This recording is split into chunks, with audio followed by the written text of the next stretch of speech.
Hey guys, this is Matt Kids in One. Today I'm going to be showing you how to make an application that I call Lottery. This application will come up with 10 dates that are 7 days apart starting from today's date, and then we'll come up with lottery numbers for each date. So in this tutorial I'm going to show you the new things that you're going to learn are how to create a secondary class and use that class in other classes. I'm going to show you how to use NSDate, and I'm going to show you how to do a random number, as well as a few more math things. So I'm going to open up Xcode.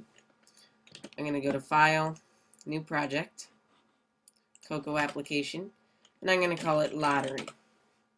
Okay, now under Classes, I'm going to want to create a new class, Cocoa Objective-C class, and I'm going to call it App Controller. And app controller is what we're going to link up with all our interface builder stuff. It's going to have the IB actions and the IB outlets. Now we're going to create a new class called lottery entry. This is going to be what one entry is. So it's going to have a date in it and stuff like that. So the way this is going to work is I'm going to make an int first number,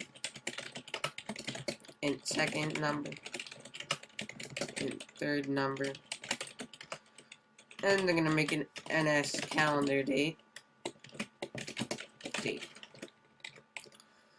Okay, so you guys probably know kind of more or less the syntax of this, especially if you watched our Java lessons a while ago.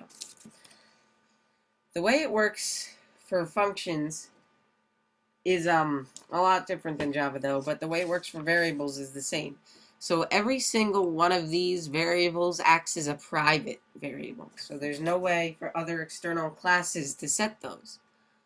So we want a way for them to set it. So here we're going to have another void, and we're going to call it setDate. And then the first parameter right here that we specify is going to be an NS calendar date, new date.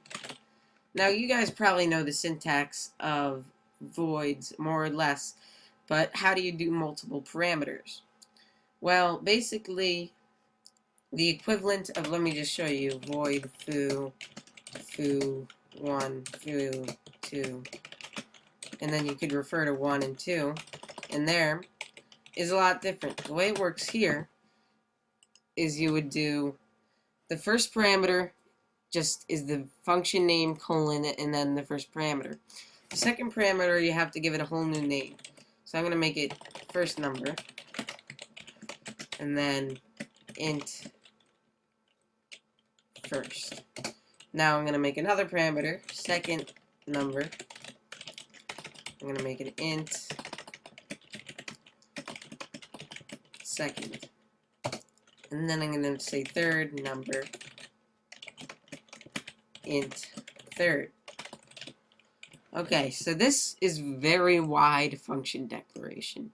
And the cool thing we can do with this is we can just hit enter a few times between each parameter to space it out a little bit and make it a little less wide and a little taller. And so that's pretty cool. And so now it fits on one line.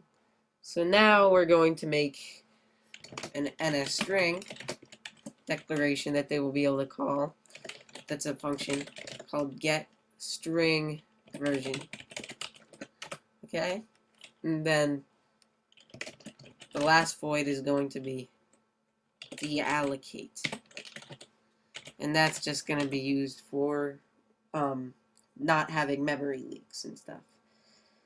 So we're going to copy all these three functions and we're going to implement them in our .m. So paste this here and let's start it out like this. Pretty cool.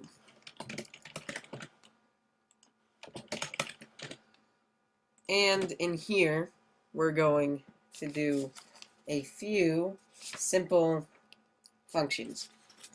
So for the set date, you can probably guess what we're going to do. We're just going to say date equals new date, first number, equals first, second number equals second, third number equals third, because they're passing in variables called first, second, and third. Okay, so that's easy for that function. The next function, getString version, we're just going to return an NS string that is like the date in text and then the entry in text. So I'm going to return right here, because this is an NS string. The equivalent of this in Java would be something like NS string foo return, whatever. So this is like the equivalent of that. So I'm going to want to return an NS string. And there's a really easy way to make an NS string that has a format. You don't have to do NS string alloc init with format. You can just do left bracket NS string space string with format. And that prevents memory leaks as well. So in the format, we're going to put a number, then a slash, then a number, then a slash, then another number. And so the numbers are going to be like the month, or the day, the month, and the year, or whatever. The month, day, and year. And then a hyphen, just to space it out. And then a number, and a number. And those numbers are going to be first number, second number, third number.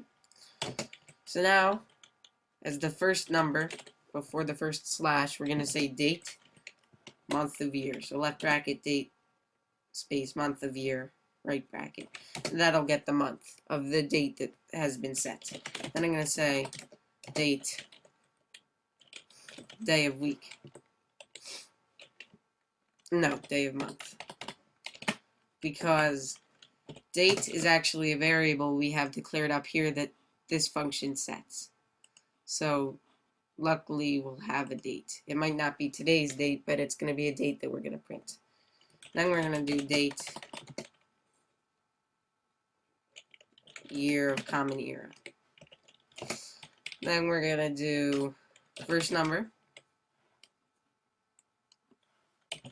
second number, third number. And this method is very too much wide. So we're going to space it out a little bit. Once again, just going to do an enter here, new line here, and presto. So there we go. So now this is going to look something like 9/11/2001, then numbers, and so forth. So that's going to work well. And then deallocate, it's just going to be really easy. Date release. Because date is an NS calendar date, and release just says, okay, I'm not going to use date anymore, so please, if it's not being used, just get rid of it. And so that's how I'm doing that. So now, in app controller, we're going to import lottery entry.h. So this way we can declare a lottery entry. Now another new thing we're going to learn in this lesson is arrays. And an array, in this case we're going to do an NS mutable array, which is an array that you can add stuff to, delete stuff from, and mess around with and edit after it's been initialized. So we're going to declare an NS mutable array, and we're going to call it entries. And normally in that we are going to put something like 10 lottery entry classes that have different dates and different numbers. And then we're going to do, let me just see, look at my notes,